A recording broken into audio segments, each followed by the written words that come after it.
सुप्रभात बच्चों, वसंत इस हिंदी पाठ्य पुस्तक के अंतर्गत आज हम पाठ 12 जिसका शीर्षक है संसार पुस्तक है, तो इस पाठ में हम पुस्तक से संबंधित जानकारी प्राप्त करेंगे। जब तुम मेरे साथ रहती तो अक्सर मुझसे बहुत सी बातें पूछा करती हो और मैं उनका जवाब देने की कोशिश करता हूँ। अक्सर का मतलब होता है प्रायः। लेकिन अब जब तुम मसूरी में हो और मैं इलाहाबाद में, हम दोनों उस तरह बातचीत नहीं कर सकते। लेकिन मैंने इरादा किया है कि कभी कभी तुम्हें इस दुनिया की और उन छोटे बड़े देशों की जो इस दुनिया में है छोटी छोटी कथाएं लिखा करूं। इरादा मतलब होता है मंशा या विचार। हाल मतलब होता है समाचार। तुमने हिंदुस्तान और इंग्लैंड का कुछ हाल इतिहास में पढ़ा है। हाल मतलब समाचार। लेकिन इंग्लैंड केवल एक छोटा सा टापू है। टापू मतलब पानी से घिरी हुई धरती। और हिंदुस्तान जो एक बहुत बड़ा देश है, फिर भी दुनिया का एक छोटा सा हिस्सा है। अगर तुम्हें इस दुनिया का कुछ हाल जानने का शौक है, शौक मतलब होता है रुचि, तो तुम्हें सब देशों का और उस सब जातियों का जो हमें इसमें बसी हुई है ध्यान रखना पड़ेगा। केवल उस एक छोटे से देश का नहीं जिसमें तुम पैदा हुई हो। मुझे मालूम है कि इन छोटे छोटे खतों में बहुत थोड़ी सी बातों ही बतला सकता हूँ। इस पाठ में लेखक कहते हैं कि इंदिरा जब 10 वर्ष की थी और मसूरे में रह रही थी, तब उनके पिता जवाहरलाल नेहरू उनके पात्रों के माध्यम से देश दुनिया की जानकारी दिया करते थे। अपने पत्र में वे लिखते थे कि हमारा भारत और इंग्लैंड इस पूरी दुनिया का बस एक छोटा सा हिस्सा है। अगर तुम दुनिया के बारे में जानना चाहती हो तो तुम्हें सब देशों और उन सभी जातियों का ध्यान रखना पड़ेगा जो इसमें बसी हुई है। लेकिन मुझे आशा है कि इन थोड़ी सी बातों को भी तुम शौक से पढ़ोगी और समझोगी कि दुनिया एक है और दूसरे लोग जो इसमें आबाद है हमारे भाई बहन है। जब तुम बड़ी हो जाओगी तो तुम दुनिया और उसके आदमियों का हाल मोटी मोटी किताबों में पढ़ोगी। उसमें तुम्हें जितना आनंद मिलेगा उतना किसी कहानी या उपन्यास में भी ना मिला होगा। यह तो तुम जानती ही हो कि यह धरती लाखों करोड़ों वर्ष पुरानी है और बहुत दिनों तक इसमें कोई आदमी न था। आदमियों से पहले सिर्फ जानवर थे और जानवरों से पहले एक ऐसा समय था जब इस धरती पर कोई जानदार चीज न थी। आज जब यह दुनिया हर तरह के जानवरों और आदमियों से भरी हुई है, उस जमाने का ख्याल करना भी मुश्किल है जब यहाँ कुछ न था। लेकिन विज्ञान जानने वालों और विद्वानों ने, जिन्होंने इस विषय को खूब सोचा और पढ़ा है, लिखा है कि एक समय ऐसा था जब यह धरती बेहद गर्म थी और इस पर कोई जानदार चीज नहीं रह सकती थी।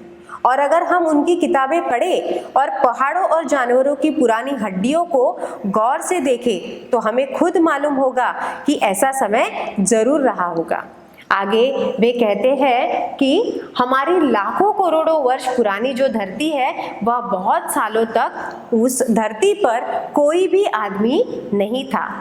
पहले यहाँ बस जानवर ही रहते थे। वे उन्हें बताना चाहते हैं कि पहले इस धरती पर सिर्फ जानवर ही रहा करते थे और उनसे भी पूर्व मतलब उनसे भी पहले यह धरती इतनी गर्म थी कि इस पर कोई जानदार चीज नहीं रहती थी। मतलब कि इस धरती पर कोई भी सजीव नहीं रहता था।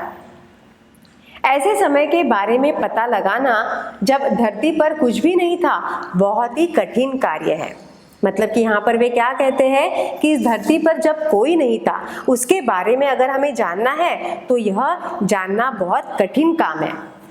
विज्ञान जानने वालों के इस विषय पर बहुत सोचा और पढ़ा लिखा है। मतलब विज्ञान ने इस विषय से संबंधित बहुत पढ़ा और लिखा है। उनकी जो लिखी हुई किताबें हैं, पहाड़ों तथा जानवरों की पुरानी हड्डियों को ध्यान से देखकर इन्होंने इस बात की सच्चाई का पता लगाया है। मतलब कि पहले उन्होंने संशोधन किया और संशोधन करने के बाद ही उन्होंने यह किताबें लिखी है। तुम इतिहास की किताबों में ही पढ़ सकती हो, लेकिन पुराने ज़माने में तो आदमी पैदा ही ना हुआ था, किताबें कौन लिखता? तब हमें उस ज़माने की बातें कैसे मालूम हो? यह तो नहीं हो सकता कि हम बैठे बैठे हर एक बात सोच निकालें। यह बड़े मज़े की बात होती, क्योंकि हम जो चीज़ चाहते सोच लेते और सुंदर परियों की कहानियाँ गढ़ लेते, लेकिन जो कहानी किस बात को देखे बिना ही गढ़ ली जाए वह ठीक कैसे हो सकती है? लेकिन खुशी की बात यह है कि उस पुराने ज़माने की लिखी हुई किताबें न होने पर भी कुछ ऐसी चीज़ें हैं जिनसे हमें उतनी ही बातें मालूम होती है जितनी किसी किताब से होती। ये पहाड़, समुद्र, सितारे, नदियाँ, जंगल, जानवरों की पुरानी हड्डियाँ और इसी तरह की और भी कितनी ही चीज़ें हैं जिनसे हमें दुनिया का पुराना हाल मालूम हो सकता है। मगर हाल जानने का असली तरीका यह नहीं है कि हम केवल दूसरों की लिखी हुई किताबें पढ़ लें, बल्कि खुद संसार रूपी पुस्तक को पढ़ें। मुझे आशा है कि पत्थरों और पहाड़ों को पढ़कर तुम थोड़े ही दिनों में उनका हाल जानना सीख जाओगी। सोचो कितनी मज़े की बात है। एक छोटा सा रोड़ा जिसे तुम सड़क पर या पहाड़ के नीचे पड़ा हुआ देखती हो, शायद संसार की पुस्तक का छोटा सा पृष्ठ हो, शायद उससे तुम्हें कोई नई बात मालूम हो जाए। शर्त यही है कि तुम्हें उसे पढ़ना आता हो। आगे वे कहते हैं कि धरती पर जब मनुष्य नहीं था उस समय की जानकारी हमें इन किताबों से नहीं मिल सकती, क्योंकि किताबें लिखता कौन? मतलब तब जब इंसान इस धरती पर जन्मा था तब उसने तो उसके पहले के ज़माने में की बातें तो उसे नहीं पता होगी, क्योंकि तब मनुष्य ने किताबें लिखी ही नहीं थी। उस जमाने का हाल पहाड़, समुद्र, सितारे, नदियाँ, जंगल और जानवरों की जो पुरानी हड्डियों से मिल सकती थी। यदि हम संसार रूपी पुस्तक को पढ़ना सीख ले, यदि हमें प्रकृति के अक्षर पढ़ना आ जाए, तो सड़क पर पड़ा एक कंकड़ संसार की पुस्तक का एक पृष्ठ हो सकता है। मतलब कि वे कहते हैं कि अगर तुम्हें संसार के बारे में जानना ही है तो तुम संसार को खुद पढ़ लो। जरूरी नहीं है कि हमें पुस्तक पढ़कर ही हमें संसार के बारे में पता करना हो। अगर हम चाहें तो निसर्ग को पढ़कर भी हम अंदाजा या अनुमान लगा सकते हैं कि इसके पहले की दुनिया कैसी थी। अगर हम देखें तो एक कंकड़ को भी अगर हम उसका निरीक्षण करें तो वह कंकड़ भी हमें बता दे कि दुनिया कैसी है। सिर्फ शर्त यही है कि उसे हमें पढ़ना आना चाहिए, और यह बात इतनी आसान नहीं होती है। कोई जबान उर्दू, हिंदी या अंग्रेजी सीखने के लिए तुम्हें उसके अक्षर सीखने होते हैं। इसी तरह पहले तुम्हें प्रकृति के अक्षर पढ़ने होंगे, तभी तुम उसकी कहानी उसके पत्थरों और चट्टानों की किताब से पढ़ सकोगी। शायद अब भी तुम उसे थोड़ा थोड़ा पढ़ना जानती हो। जब तुम कोई छोटा सा गोल चमकीला रोड़ा देखती हो तो क्या वह तुम्हें कुछ नहीं बतलाता? यह कैसे गोल, चिकना और चमकीला हो गया, और उसके खुरदरे किनारे या कोने क्या हुए? अगर तुम किसी बड़ी चट्टान को तोड़कर टुकड़े टुकड़े कर डालो तो हर एक टुकड़ा खुरदरा और नुकीला होगा। यह गोल चिकने रोड़े की तरह बिल्कुल नहीं होता। फिर यह रोड़ा कैसे इतना चमकीला, चिकना और गोल हो गया? अगर तुम्हारी आंखें देखें और कान सुने तो तुम उसी के मुंह से उसकी कहानी सुन सकती हो। वह तुमसे कहेगा कि एक समय जिसे शायद बहुत दिन गुजर गए, वह भी एक चट्टान का टुकड़ा था। ठीक उसी टुकड़े की तरह उसमें किनारे और कोने थे जिसे तुम बड़ी चट्टान से तोड़ती हो। शायद वह किसी पहाड़ के दामन में पड़ा रहा, तब पानी आया और उसे बहाकर छोटी घाटी तक ले गया। वहां से एक पहाड़ी नाले से ढकेलकर उसे एक छोटे से दरिया में पहुंचा दिया। इस छोटे से दरिया से वह बड़े दरिया में पहुंचा। इस बीच वह दरिया के पेंदे में लुढ़कता रहा। उसके किनारे घिस गए और वह चिकना और चमकदार हो गया। इस तरह वह कंकड़ बना जो तुम्हारे सामने है। मतलब यहाँ पर ऐसा बताया गया है कि अगर हमें कुछ भाषा सीखनी हो तो हम क्या करते हैं? हम उसके अक्षर सीखते हैं। अगर मान लो बच्चों आपको इंग्लिश पढ़ना है तो पता है आपको, जब आप नर्सरी में थे तो सबसे पहले आपको ABCD पढ़ाई जाती है। फिर जब आप UKG में आते हो, LKG में आते हो, फर्स्ट स्टैंडर्ड में आते हो तो धीरे धीरे उसके भाषा में रूपांतर होता है ना। पहले आपके लेटर्स होते हैं अ आ ई, या फिर इंग्लिश में ABCD होते हैं, है ना। फिर जब आप जैसे जैसे बड़े क्लास में जाते हो वैसे वैसे आपको भाषा का ज्ञान बढ़ते जाता है। आप 2 अक्षरी शब्द पढ़ते हो, 3 अक्षरी शब्द पढ़ते हो, फिर मात्राओं वाले शब्द पढ़ते हो। तो ऐसे हमें अगर कोई भाषा सीखनी होती है तो सबसे पहले हमें अक्षरों का ज्ञान होना बहुत जरूरी होता है। इसी तरह अगर हमें इस दुनिया के बारे में जानना है तो हमें प्रकृति के अक्षर पढ़ने होते हैं। अगर आप ध्यान से देखोगे और ध्यान से सुनोगे तो आपको प्रकृति के अक्षर समझ में आएंगे। इन्हीं प्रकृति के अक्षर से हम दुनिया की किताब पढ़ सकते हैं, पत्थरों और चट्टानों की किताब पढ़ सकते हैं। शायद अब भी धीरे धीरे हमें प्रकृति को पढ़ना आता है पर हम पढ़ते नहीं हैं। आप कभी उसके लिए समय निकालोगे तो आपको पता चलेगा। कोई छोटा सा अगर गोल चमकीला अगर रोड़ा अगर हमने देखा है तो हमें यह समझ में नहीं आता है कि यह जो पत्थर है यह कैसे चमकीला बना।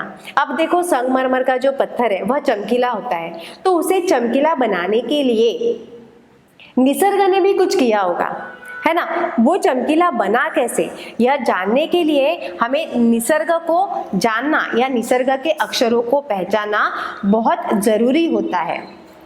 तो इस तरीके से सड़क पर जो एक कंकड़ है वह संसार की पुस्तक का एक पृष्ठ हो सकता है। अगर चमकीला गोल कंकड़ हमें अपनी कहानी स्वयं बता सकता है कि वह इतना चिकना कैसे हो गया। कुछ समय पहले एक चट्टान का खुरदरा नुकीला टुकड़ा था। वह किसी पहाड़ के किनारे पड़ा हुआ था। बारिश के पानी में वह बहकर छोटी छोटी घाटी तक गया, क्योंकि उस पत्थर को तो पैर नहीं होते हैं। वह फिसलकर पानी में बहकर घाटी तक पहुंच गया। वहां एक पहाड़ी नाले से ढकेलकर उसे छोटे से दरिया में पहुंचा दिया गया। वह खुद ब खुद पानी के सहारे जाता गया, आगे बढ़ता गया। यहाँ से वह बड़े दरिया में पहुंचा। फिर बीच में लुढ़कते लुढ़कते वह किनारे घिस गया, मतलब कि उसके जो पुर्जे थे वह घिस गए और घिसते घिसते वह पत्थर चिकना और चमकदार हो गया। किसी वजह से दरिया उसे छोड़ गया और तुम उसे पा गई। अगर दरिया उसे और आगे ले जाता तो वह छोटा होते होते अंत में बालू का एक जर्रा हो जाता और समुद्र के किनारे अपने भाइयों से जा मिलता, जहां एक सुंदर बालू का किनारा बन जाता, जिस पर छोटे छोटे बच्चे खेलते और बालू के घरौंदे बनाते। अगर एक छोटा सा रोड़ा तुम्हें इतनी बातें बता सकता है तो पहाड़ों और दूसरी चीजों से जो हमारे चारों तरफ है हमें और कितनी बातें मालूम हो सकती हैं। यहाँ पर लेखक मतलब कि पंडित जवाहरलाल नेहरू जो है वो यहाँ पर बताना चाहते हैं कि किसी भी वजह से दरिया उसे क्या बनाती है, एक अच्छी सी एक चीज बनाती है और उसे वहीं पर छोड़ देती है।